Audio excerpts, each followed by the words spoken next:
So today we're in the Porsche 991, a 911, and this is the Gen 2 version, and it's the C4S. So it's the four-wheel drive with a higher output engine, the higher output 3-litre turbo of the two engines that you can get in the non-turbo version.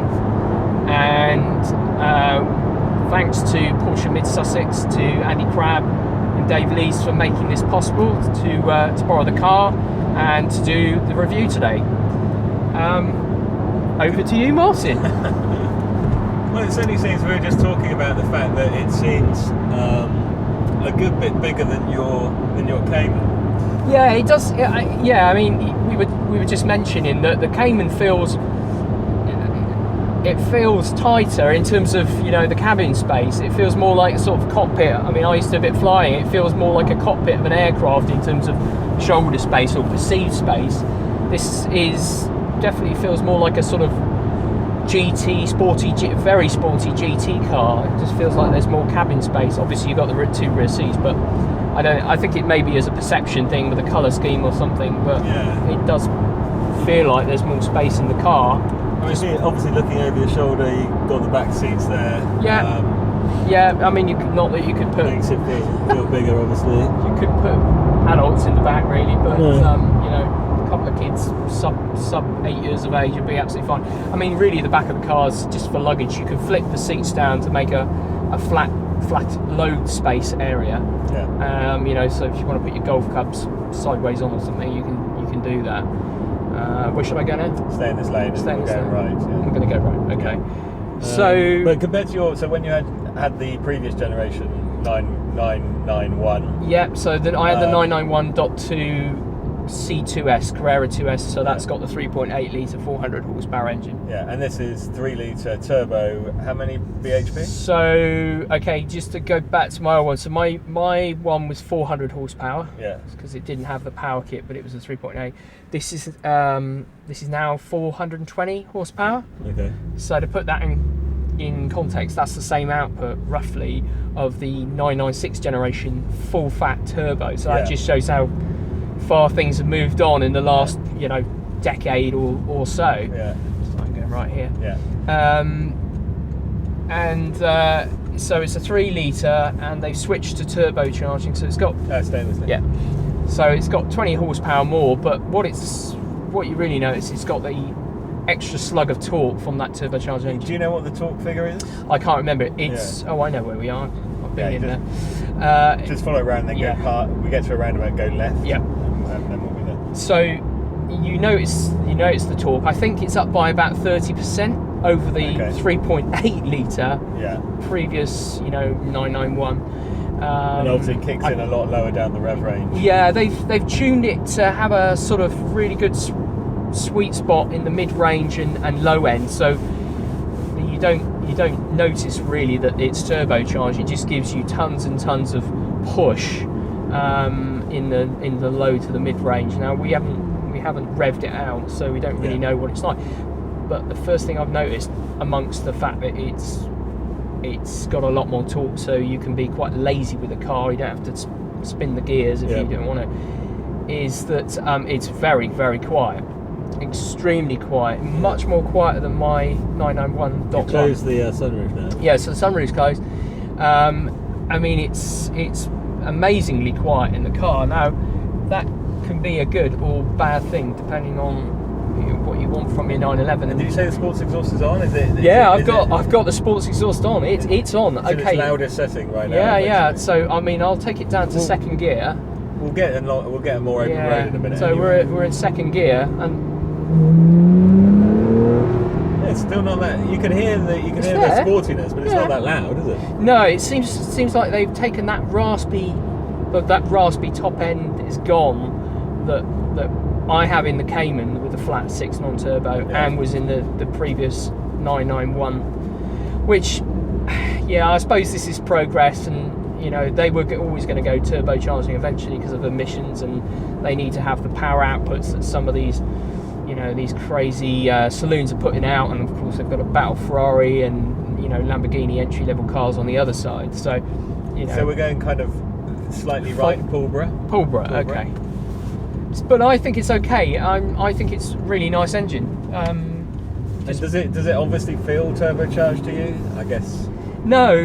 Like I said, it really doesn't actually. Or very, very slightly. I mean, you wouldn't really notice it. Okay, so that's third gear. Yeah. There we go. So it did take a little bit to spin up. Yeah. So yeah, you have got some nice engine noise there. You have actually. It does feel quite nice. But you haven't got that raspy noise that had in. There you go. Let's go to second gear. Yeah, there it is. So the noise comes in at about 4,500. That's when it starts really sounding pretty decent. Was that flat to the floor? Or No. That was about 60-70% to the floor. And it goes. I mean, it's quick. There's no doubt. It's quicker than the previous 991, definitely. And does it still rev? Is there any point of revving it above 6,000-7,000? I don't know if you'd. I mean, it'll go to about 7,200, right? Which is a little bit lower than the flat six normally aspirated, but you probably your benefit of revving it out as past 6,000 is there's not really much point to doing that. Yeah. Because your torque is gonna just drop off the scale, and you're not gonna get much much power output at that point anyway.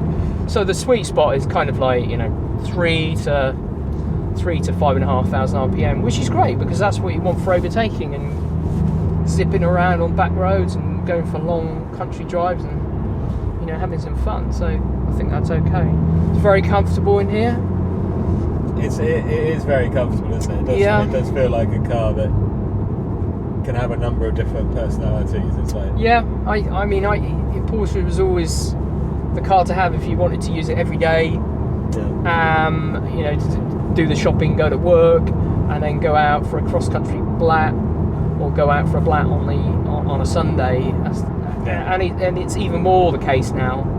It's just so well-rounded, and that's not gonna please everyone because there are it doesn't feel that far removed from a performance BMW now, really, in a way. Yeah, I know what you mean. It's kind of getting to feel, in terms of comfort level, a refinement like an M5, something like that, or an Audi S8 or something like that. Okay, I mean they're different cars, but the refinement is exceptional. Yeah. But it's still got the handling and the engine and the rear engine feel when you want it. Yeah. But I have to say, the other thing I've noticed past the engine is the grip level and the refinement and poise having the four-wheel drive system on the car. That really makes it very formidable, and means that your grip levels are so high that to get the car a bit sideways and a bit twitchy is you'd have to be going crackers basically, or being a real pull driver. Which way should I go? Go kind of straight in. To do that. Now, I'm not condoning doing that on a public highway, but it's quite nice to come out of a corner and give it some beans progressively and feel the car moving around, and to do that in this car would be quite tricky at sensible speeds. So they made a few changes to the interior as well. It's got the is that touchscreen? Yeah, it's touchscreen. It always was touchscreen anyway. Okay. But this is the new high def controls with interface with the revised switchgear. Let me just turn that down. So it's all touchscreen. It's got Apple CarPlay built in. It's really up to date. I've had a play around with the interface and the sat nav, and it's kind of nice and everything like that. But I still don't necessarily think that your interaction with it is as good as the current crop of BMWs. Okay. I think the iDrive system is great. You've got the controller. You still have to reach into the dashboard to make changes and look at the dashboard. So instead of using the BMW selection wheel. Yeah, exactly. It's a bit easy to use the wheel because you get that tactile response. It's near where your hand lies. You're not going across the gear change. Yeah. Even though this is PDK, but so I just think it's a little bit better. But you know, it's bang up to date. Apple CarPlay. This one's got the Bose sound system. It's a really nice system. You know, it looks great. The mapping's beautiful. You can do pinch zoom and you know, and move around like you can with iPad. Yeah, just like it looks like an iPad mini retina. It does actually. Tacked in there, really. It's nice. It's nice. Yeah. And you know, on this generation of car, before the completely new version comes out in, I don't know, 18, 24 months, you know, they can't rework all the interior to put an iDrive type of system in. It's just not going to happen. Yeah. You can't do that. It would be cost effective to do that. So they'll make those changes. Yeah. What else have we got? So the other thing that you notice in the car compared to the older 911s is the new generation steering wheel. Yeah. So this is the 918 supercar inspired steering wheel. It's kind of like a smooth aluminium. It's probably plastic, but they've done a good job of it. It's got what's called a Manatino wheel here, which gives you a few options. So you've got the options of sport mode. It's just come up in the dash, just makes things a bit more aggressive. You've got Sports Plus, which makes it super aggressive. We'll try that in a minute. You've got normal mode, and you've got individual where you can pre-program things like the damper settings and other elements of responsiveness like the throttle response and things like that. I think you can do that. So you've got an individual mode that you never had on the previous one, and I haven't got in the Cayman. And the other thing you've got is a button in the middle, which I think they call it sports response mode. Okay. I'm not sure we're going to get much chance to try because it's we'll find a better road in a sec. Busy, but it gives you 20 seconds of maximum power, so everything's hyped up to the maximum. Everything goes into sport mode. The hydraulic engine mounts go into the stiffest setting. The PASM is probably slackened off a little bit, which is the traction control slackened off, but the PASM, the Porsche Adaptive Suspension Management, really hardened up. The steering response changes, so you get much more sporty car. It's like the let's see, have a little play. It's like the KERS button, the overtake button you've got in Formula One. Yes. Where you get that massive jolt power. But of course, what is that? Is that just boosting the turbo up or something like that? Yeah, I think it's. God, look at the state of this. I know.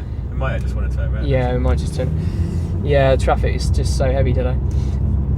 Yeah, it gives. It obviously it hasn't got the KERS system, the kinetic energy or electric system of the Formula One cars, but I think what it does is it gives you a bit of overboost on the engine, so you get a little bit more power. For 20 seconds. Okay. And you can repeatedly press that, so you can press it again after another 20 seconds. So I'm going to find somewhere. What we'll do is go left here. Left. You see, there's a little road here. Left and then right, and then just come back on ourselves. Yep. Okay. Okay. Let's try and do that. So yeah, it'd be nice to press that. It's got all the full controls on the steering wheel. So one of the bugbears that I had about my 911 and the Cayman is that you couldn't get what they called the sports steering wheel, so i.e. the one with the flappy paddles and not the push paddles, those horrible push paddles.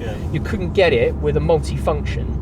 Okay. So in my Cayman it's just a classic looking steering wheel with the paddles behind but no buttons at all. You couldn't do that. So I'm going to turn left here and then come back on myself in a minute, or just keep going down this road. Actually, this road looks good. So that's a welcome update, because what I did with mine, I spec'd up the voice control, which was another stalk down here, which meant I can do most of the things that I want to control. And now we're stuck behind the tractor. I could do most of the things using voice control, so I didn't really have to use the steering wheel controls anyway, and there was always a stalk for doing some functions. Did that voice control work quite well, or not really? It's kind of good 70-80% of the time, and then rubbish the other 20 or 30% of the time. Okay. It has a hard time hearing your command, even if you're really clear if you've got a noisy road. Yeah. But I don't know what this one's like. I don't think this has got the voice control, but it'd be interesting to see what it's like on the new ones. But it's okay. It's fine. It's better than not having it, and it was a cheap option. I think it was only about 400 quid, so it's worth it. So this one doesn't have voice control? No, it's not got the... Yes, it has. Yes, it has. But so, you've got to program it all in with your voice? No, it should work. So we'll try it in a minute. Let's try it.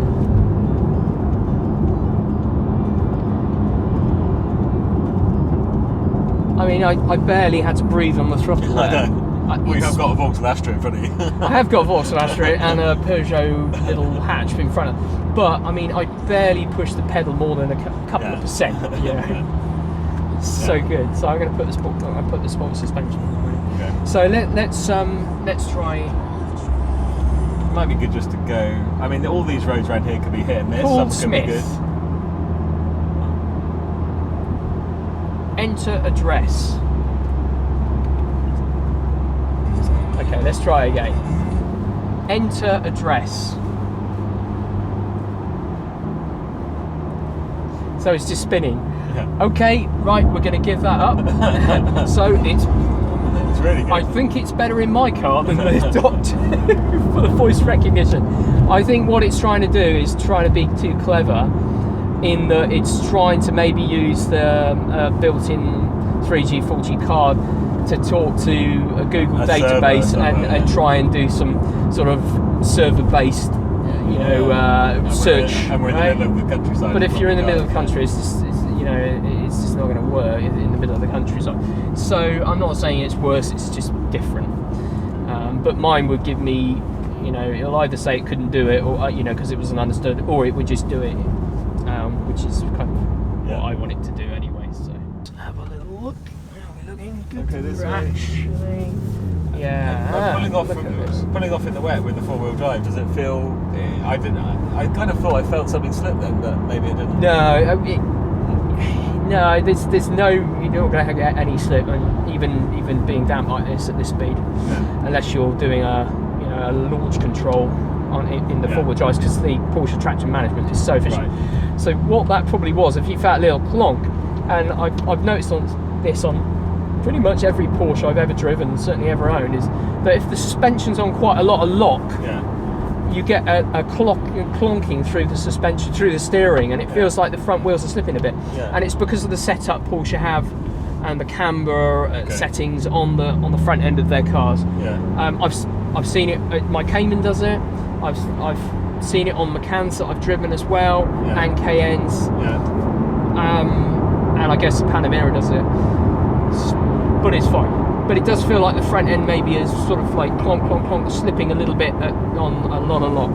This Passat's really well driven. It's doing very well. What's that? How was that? Yeah.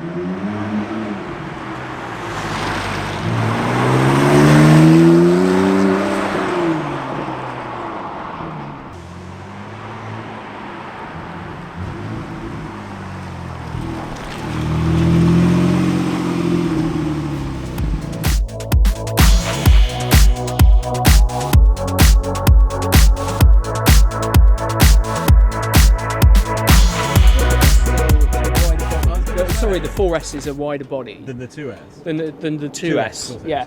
So I think it's got wider arches, if I remember rightly, wider haunches than the 2S that I had. It certainly looks wider, but it may be that they've just changed that slightly on this revised .2 version, and they're all the same bodywork and it's wider. I'm not sure. But you see, it always used to be with the 4S. It always used to be, and the 4 GTSs and things like that, absolutely, and the turbos. And you see it's got the central mounted exhaust now, whereas it used to be edge mounted. Right. That's right. On what the previous on my 991 that I had, which is the .1. Is there a technical reason for that, or it's just the style kind of thing? I think there is a technical reason, but around the design of the engine. And stuff, to get all the turbo, because it's a twin turbo unit, right? So there's a lot more gubbins to get in there, even though the capacity's less. I've got the spoiler up at the moment because it just looks quite cool. But we can have a look in the engine compartment, and that's all we see. So they haven't changed much. That's it. That you can't really get to anything. And this is exactly the same as on the 991.1. It's Okay. Everything's packaged away. A lot of the if you want some more, you know, hardcore mechanicals done, you have to literally either drop the engine, do the work from underneath, or you take the rear bumper off. I was surprised. I didn't realise you couldn't even see the engine. That's it. So you've all you can do in the back is oil, coolant, top up. The oil actually is an electronic dipstick anyway, so you don't really have to touch that. In the front of the car, you've got the battery, you've got the washer fluid to top up, and brake fluid as well. So they're quite. I did not realise you couldn't see the engine. Yeah, I mean it's the same on all of them except well, it's the same on all the 911s. It has been for a while, and the Caymans and boxes you can't get to anything. Absolutely. There's no need the to. box of the engine's right in the middle. Yeah, it's right in the middle anyway, but you can actually get to that, I would say, easier, because you can unclip the carpet unit and flip it forward. But, you know, to do anything, you have to reach over and, you know, and who's going to start stripping their Cayman down when it's under warranty? It's probably not sensible. So let's just have a look in the front. Just pop the front just to show our views what we've got in here. I'll briefly explain it. So in the front, you've got a pretty decent boot actually, trunk, front as they call it. Got washer fluid there, brake fluid reservoir there. You've got should be filling kit in here and towing eye. Yeah, so you've got the towing eye in that section, all your bits and bobs there, and there's a filling kit for the tyres in the other box there. And you get your triangle as well, which is a legal requirement for certainly for German cars anyway. And then if you just pop the plastic cover, which is actually using certain garnets, it's easier on my car to do. You've got the battery in there. You've got the cabin filter to the right. You've got the pump there for putting fluid and or air back into the tyres if you have a flat. They're not run flat tyres, which is a good thing, because run flat tyres really suck for feel and handling, and just see them move around. So it's all well kitted out. Like I said, you can put the seats down in the car. You have a look at the braking system. So there's two braking options you can get on this version of car. You can get the steel rotors, which this one's got. It's really nice and clean still, actually. I'm amazed how clean it is. Huge calipers on it. I believe they outrated the braking system on the Doc 2 991. But you can also get what's called the Porsche carbon composite brakes, which are the yellow calipers and the carbon rotors and carbon pads in the caliper in the calipers there. And the stopping power is incredible.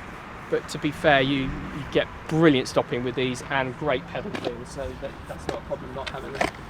Just having a look in the cabin a bit more. Sorry for all the bits and pieces and mess. It's pretty standard cabin actually in this one.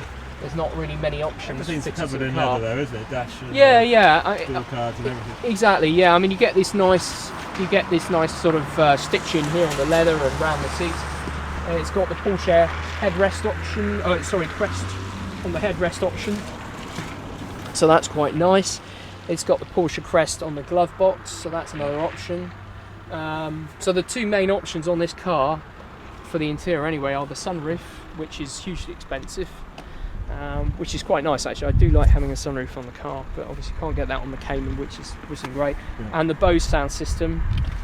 It's got the memory seats actually, that's an expensive option. So you got, I think this is the 18-way one with the lumbar adjustment, which is great. And on the door panel, it's got the different memory buttons there. So basically, you set your seat where you want it. I think you press key and then one of those buttons, and it programs it in there. So it just means that if your wife drives it or your other half drives it, then you can put it back to how you had it, if they have some weird driving position, which some people do. Namely Nissan Micro drivers that drive with their head on the steering wheel. All they've got very short legs. This is quite different. This bit of treatment at the back this grille is really different to the 991.1, and apparently this design is just to push, is to push air into the turbos. So if we look down here, well, we've got the intake there, and I believe they feeds air straight into the engine under high pressure. So we can generate a nice bit of charge, nice cool air coming into the engine. I believe that this is an external option, the black, I would say colour coded, but they're not really colour coded if it's black. Alloy option there. It kind of goes because the windows are quite tinted on the back windows. It's got the privacy glass. Yeah, it's not chrome anyway. It's all dark. Yeah, that's right. Trim and everything. Yeah, you got it kind of works. You got these plastic skirts and protectors, which are really handy. Yeah, so I think it's actually a nice it works. Yeah. It looks great. Yeah. Headlights. It's got the Porsche dynamic lighting system. So the headlights are by Xenons, and they have a ability to angle slightly round corners, depending on steering input. My Cayman's got that, and you can't believe how good it is, or how much of an improvement it is over regular lights. Going back to a car with regular lights is painful. So, if you're worried about the cost of going to Porsche dynamic lighting system or by Xenons, don't worry about it, because the how first much, do you know how much they are in terms of? On the standard car, I think they might be standard now on the S. Okay. But on the regular car, I think they're something like £600, £800, something like that. I can't quite remember. But anyway, regardless of how much it is, get them, because it's worth it, and you'll realise why the second you go out on a dark night. They've got daytime running LEDs that are integrated a bit nicer than the 991.1. It's got the front and rear parking sensors, which are, I think the front ones are still an option. It shows it on the display when you're parking, doesn't it? It's got kind of how close in to get in and stuff. That's right. So you get a display in the car. You had that on the 991.1, but they've just tightened up all the graphics and everything. Yeah. And I think this one might have a reversing camera as well, like my Cayman, which my one didn't have. A reversing camera actually on these cars, even though they're not massive, is really handy, because the back end is wider than the front. So it's actually, if you're reversing into a gap where there's a wall or parked cars, it's really handy having the parking sensor.